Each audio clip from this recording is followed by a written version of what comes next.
The freezing rain fell in relentless sheets across the dense Pennsylvania tree line, systematically washing away the last lingering illusions of a routine extraction.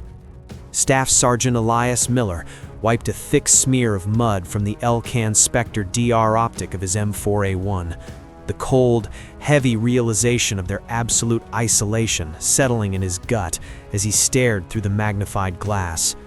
High-level intelligence, filtered through layers of political hubris and algorithmic certainty, had promised a deserted extraction zone. It was supposed to be a sterile environment, sanitized by drone overwatch and satellite telemetry. Instead of an empty, secure field, at exactly 300 meters across the churning, muddy expanse, a solid, unbroken wall of crimson and white was advancing through the thick morning mist. 500 British Redcoats, marching in terrifying, perfect synchronization, their leather boots churning the earth into a heavy brown paste. Miller's squad, designated Chalk 4, consisted of exactly 8 U.S. Army Rangers. They were the premier light infantry of the 21st century battle space, equipped with millions of dollars in synthesized tactical research. Now, they were entirely cut off in an impossible, fatal anachronism. The eerie silence of the wet forest was broken only by the rhythmic drumming and the horrifying mechanical clatter of 500 flintlock mechanisms being drawn back to the half-cock positions simultaneously. Miller instinctively calculated the brutal, unforgiving math of their survival as the first rank of 18th century infantry leveled their long weapons. 8 men, carrying a standard combat load of 210 rounds of 5.56 by 45 millimeter NATO ammunition, yielded exactly 1,680 total trigger pulls. Facing 500 advancing hostiles, they required a statistically absurd lethal hit rate just to theoretically wipe out the opposing force, completely ignoring the massive volume of suppressing fire required to simply stay alive. They were already outgunned 62-1. "Engage!" Miller roared, his voice instantly swallowed by the deafening simultaneous crack of his own squad's rifles. The Rangers opened up, their KAC suppressors doing little to mask the kinetic violence echoing through the valley. The high-velocity 62-grain M855A1 enhanced performance rounds exited the 14.5-inch barrels at over 850 meters per second, tearing through the dense red wool, leather crossbelts, and soft tissue of the front ranks with devastating hydrostatic shock. Men dropped in jagged, bloody heaps, their rigid, linear formations shattering under the merciless precision of modern magnified optics. At 250 meters, the Rangers could not miss. Yet for every soldier that crumpled screaming into the mud, another seamlessly and silently stepped forward to fill the agonizing gap, their discipline horrifyingly absolute in the face of invisible, supersonic death.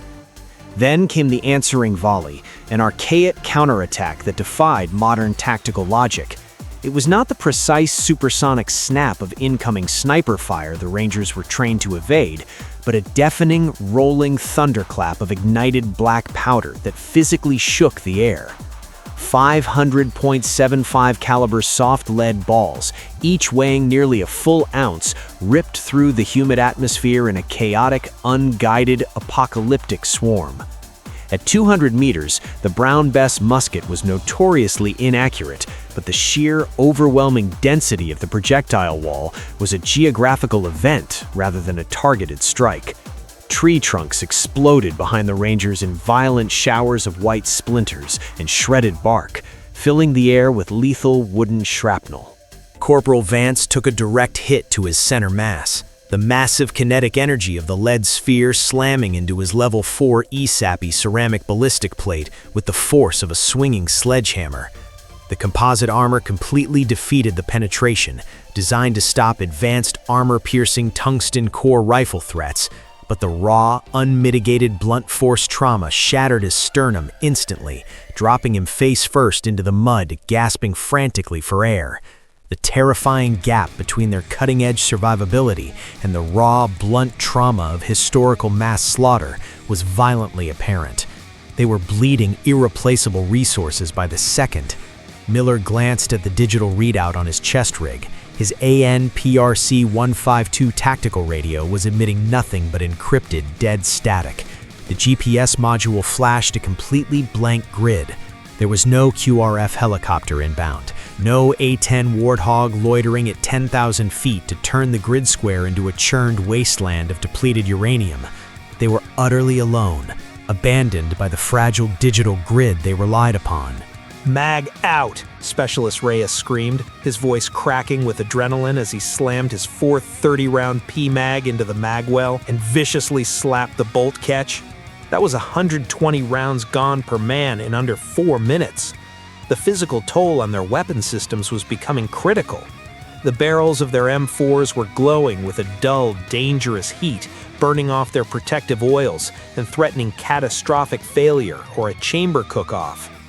The field between the two forces was now thick with acrid, choking white sulfur smoke from the constant enemy volleys. The thick black powder clouds hung heavy in the damp air, completely blinding the Rangers. Their advanced ENVG-B thermal optics became sluggish and confused as the ambient temperature of the battlefield equalized into a glowing white haze. Multi-million-dollar sensor suites were completely neutralized by 18th century chemistry. They were forced to flip their optics to the side and rely on backup iron sights, peering blindly into the suffocating fog. The distance had closed to 100 meters. The Crimson Tide was no longer just a visual threat. The sound of their marching boots was a physical vibration in the earth.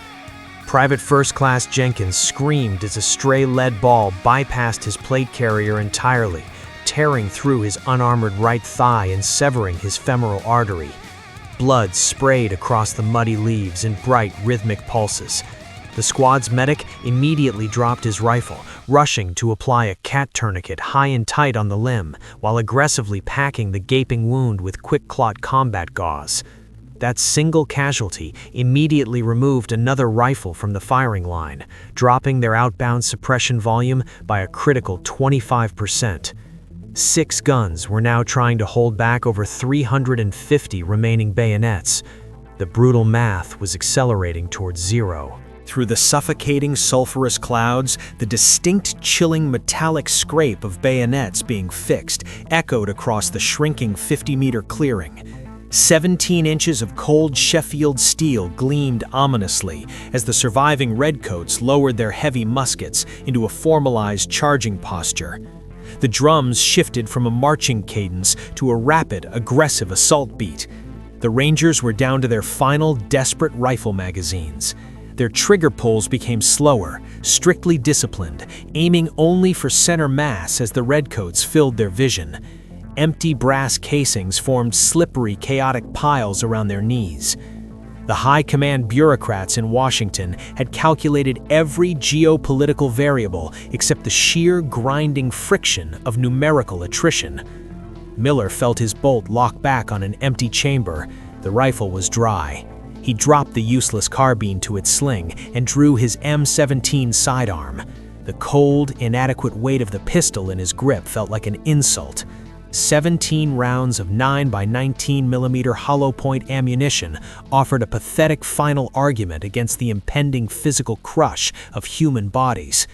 The remaining Rangers followed suit, the sharp cracks of their pistols sounding pitifully small compared to the roaring wall of the British advance. The psychological weight of command threatened to suffocate Miller as he looked down the shallow defensive line at his men. Their faces were grim masks coated in a thick paste of mud, sweat, and the blood of their wounded. They would not win this engagement. Their final bitter objective was no longer about completing the mission parameters, but about standing their ground in the deep freezing mud. As the wall of Reds surged forward for the final brutal melee, Miller raised his pistol, determined to ensure that every single remaining drop of blood exacted a devastating, unforgettable physical toll before the steel finally reached them.